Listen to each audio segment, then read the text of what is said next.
Air গান, বিভূতিভূষণ বন্দ্যোপাধ্যায়। হাবুল নাকি পাশ করেছে ফার্স্ট হয়ে। কথাটা শুনে গর্বে তার বুকটা তো ফুলে উঠল 10 হাত। হাওয়ার উপর ভর করে সে ফিরে এলো বাড়িতে ধীরে ধীরে। বিপুল আনন্দে সারা রাত্রি তার ভালো ঘুমই হলো না। মাকে কথাটা বলতে মা মাথায় হাত দিয়ে আশীর্বাদ করলেন। সুখী হও, বড় হও বাবা। সত্যি তার এই দীর্ঘদিনের খাটুনি সার্থক হয়েছে। বাড়ির লোকের চোখ এড়িয়ে কত রাত্রি জেগে সে বই পড়ে গেছে, তার পড়ার বই একাগ্রচিত্তে। আজ তার পরিণতি ওর প্রথম হওয়া। সকলে তো কথাটা শুনে বিশ্বাসই করতে চায় না। স্কুলের ছেলেরা তো প্রথমে হেসে উড়িয়েই দিয়েছিল একেবারে। সারাদিন যে আড্ডা মেরে ঘুরে ঘুরে বেড়ায়, সে এত উন্নতি করলে কি করে? তবু হাবুল ফার্স্ট হলো। শীতের ঠান্ডা বাতাস বইছে ঝিরঝির করে। হাবুলের ঘুম ভেঙে গেল। ধড়মড় করে উঠে বসল। মনে পড়ল গতকালের ঘটনা, তার প্রথম হবার কথা। তারপর আস্তে আস্তে বেরিয়ে গেল ঘরের বাইরে।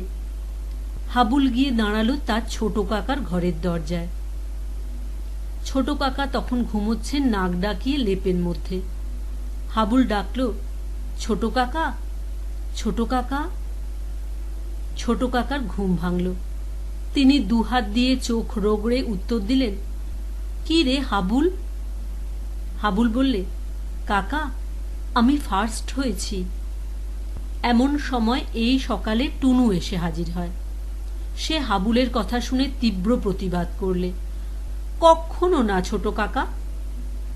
হাবুল রুখে উঠল, তুই জানিস টুনু? টুনুও দমে না একটুও। ইস, উনি আবার ফার্স্ট হবেন, তবে যদি টোকেন সে কথা আলাদা। হাবুলের রাগ চড়ে গেল। সে ঠাস করে টুনুর কচি গালে একটা চড় মেরে বললে, বাবা সাক্ষী, কাল রাত্রে হেডমাস্টার মশাই বললেন, জানিস সে কথা? সকালবেলা এসেছেন চালাকি করতে। টুনু গালে হাত বুলোতে থাকে বেদনায়। ছোট্ট কাকা বললেন, ছি, মারলি কেন রে ওকে? দেখলে তো কি হিংসুটে। এরকম চড় তোমার গালেও পড়বে এখন। কথা শেষে টুনু ছলছল চোখে ঘর থেকে বেরিয়ে গেল। খানিকক্ষণ পরে হাবুল বললে, ছোট কাকা, তুমি বলেছিলে ফার্স্ট হলে আমাকে একটা এয়ার গান কিনে দেবে। ও, এতক্ষণ পর ছোট কাকার 8 মাস আগেকার প্রতিশ্রুতি মনে পড়ে গেল। বেশ বেশ, কাল কিনে দেব। কাল না, আজই। ঠিক 8 মাস আগে হাবুল একদিন ওর ক্লাস ফ্রেন্ড ভুলোদের বাড়িতে দেখেছিল তার একটা এয়ার গান। হাবুলেরও একটা এয়ার গান কিনবার ভারী শখ হলো। কথাটা তার ছোট কাকাকে বলতে তিনি বললেন, ফার্স্ট হলে এয়ার গান তোকে প্রাইজ দেব। হাবুল উঠে পড়ে লেগে গেল প্রথম হওয়ার জন্যে, এবং প্রথম হলো যথাসময়ে। সেই দিনই সে একটা এয়ার গান কিনে আনলে। তারপর সকাল সকাল খাওয়া দাওয়া সাঙ্গ করে এয়ার গান হাতে ঝুলিয়ে বাড়িময় খুঁজতে লাগলো শিকার। কোথাও বসেছে একটা অসহায় চড়াই কিংবা পায়রা। তাকে লক্ষ্য করে এয়ার গানে আওয়াজ হলো ফটফট শব্দে। পাখি উড়ে পালালো অক্ষত শরীরে, আর গুলি বেরিয়ে গেল লক্ষ্যভ্রষ্ট হয়ে। পাখির 10 হাত তফাত দিয়ে প্রায়। হতাশ হয়ে ও ফিরে এলো হাত ঠিক করবার জন্যে, যাতে সে পুনরায় না লক্ষ্যভ্রষ্ট হয়। ঘরের দরজার চৌকাঠে বসে ও লক্ষ্য করলে দেওয়ালে টাঙানো একটা বিলিতি ক্যালেন্ডারে ছবির মুখ। অনেকক্ষণ পর তার এয়ারগান থেকে শব্দ বেরুলো ফট করে। গুলি ছুটে চলল ছবিতে একটা ছেলের ঠিক মুখের পানে। তারপর আওয়াজ হলো ঝন ঝন ঝন। ভয়ে হাবুলের মুখ হয়ে গেল পাংশু। সে দৌড়ে গেল। দেখলে মেঝেতে ছড়ানো অগুন্তি কাচের টুকরো। আস্তে আস্তে ক্যালেন্ডারটা তুলে ধরতে দেখলে দেওয়ালে কালী ঠাকুরের একখানা পট ফ্রেম দিয়ে মুড়ে কাচ দিয়ে ঢাকা। ছবিখানাকে ক্যালেন্ডারটা ঢেকেছিল এতক্ষণ। লোহার গুলির ঘায়ে ভঙ্গুর কাচই গেছে একেবারে টুকরো টুকরো হয়ে। বুকের ভেতরটা তার ছ্যাঁত করে উঠল আতঙ্কে। চোখের সামনে লক লক করতে লাগলো কালী ঠাকুরের দীর্ঘ জিভ। ভয়ে ও ভাবনায় সে মুছড়ে রইল অনেকক্ষণ। তারপর আস্তে আস্তে পরিষ্কার করে ফেললে কাজগুলো। মা জানলে তো এক্ষুনি রসাতল করে ফেলবেন। তখন মধ্যাহ্ন প্রায়। হাবুল ধীরে ধীরে চলে গেল ছাতের চিলকুঠরির ভেতর। সেখান থেকে লক্ষ্য করলে পাশের বাড়ির আঙিনায় বসা একটা কাককে। কাকও সঙ্গে সঙ্গে উড়ে পালিয়ে গেল তাকে বিদ্রুপ করে হয়তো। হাজার হোক, কাক বড় ধূর্ত প্রাণী। নিচে যেতে হাবুলের আর সাহস হচ্ছে না। চুপ করে বন্দুকটা কাঁধে নিয়ে একটা চটের উপর বসে থাকে, জানলা দিয়ে দূরের পানে তাকিয়ে। কাক কিংবা পায়রা কিংবা চড়াই এলে ও গুলি ছুঁড়ে মারবে তাকে। চুপ করে বসে থাকতে থাকতে ও সামনের বাড়ির ট্যাঙ্কটাকে লক্ষ্য করে ফেলে। গুলির আঘাতে ট্যাঙ্কটাও বেজে ওঠে ঝন ঝন ঝন। মনে আবার আনন্দ ফিরে আসে।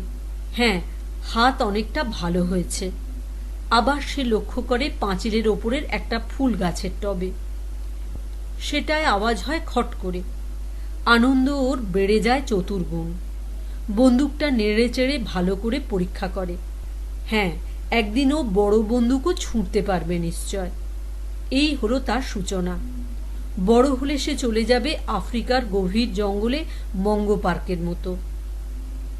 অসংখ্য জন্তু জানোয়ার শিকার করে ও দেখাবে ওর শৌর্য বিক্রম। বাঙালি ভীরু নয়, বীরের জাতি, ও তা প্রমাণ করবে। খবরের কাগজের পাতায় পাতায় ওর ফটো ছাপানো হবে। ও দাঁড়িয়ে থাকবে হাফ প্যান্ট পরে বন্দুক হাতে, আর পায়ের কাছে পড়ে থাকবে বিরাট আকায় হিংস্র জন্তুর নিহত দেহটা। পুলকে ওর হৃদয় ভরে গেল এখনই। কৃষ্ণ মহাদেশের গভীর অরণ্য থেকে বেরিয়ে আসবে মানুষ খাদক জাতি সভ্য মানুষের গন্ধে। ও তাদের দেখে ভয় পাবে না একটুও, বরং ওর বন্দুক ছুঁড়ে দেবে গুড়ুম গুড়ুম গুড়ুম। শিক্ষা হয়ে যাবে তাদের রীতিমতো। রক্তাক্ত অবস্থায় পড়ে থাকবে কতকগুলো ইতস্তত ভূমিতে। আর সবাই পালিয়ে যাবে এই আশ্চর্য কল দেখে। নিরীহ হাবুল এখনই যে নিষ্ঠুর শিকারী হয়ে উঠল সম্পূর্ণরূপে। রক্তপ্রবাহ চঞ্চল হয়ে উঠল ওর ধমনীতে ধমনীতে। ও পায়চারি করতে লাগলো ঘরের ভেতর এয়ার গানটা হাতে ঝুলিয়ে, আফ্রিকার রোমাঞ্চকর অ্যাডভেঞ্চারের স্বপ্নে বিভোর হয়ে। নেপোলিয়ন কিংবা নেলসনের চেয়ে ও কোনো অংশে হেয় নয়। যুদ্ধক্ষেত্রে নেপোলিয়ন নাকি পেছনে হাত দিয়ে নির্বিকার চিত্তে দাঁড়িয়ে থাকতেন। তার পাশ দিয়ে সনসন করে গুলি চলে গেলেও তিনি গ্রাহ্য করতেন না আদৌ। ঠিক সেই ভঙ্গিমায় সেই স্বর্গীয় বীরের অনুকরণে ও দাঁড়িয়ে রইল ঘরের মধ্যে জানালার পানে মুখ করে। কিন্তু ও কি?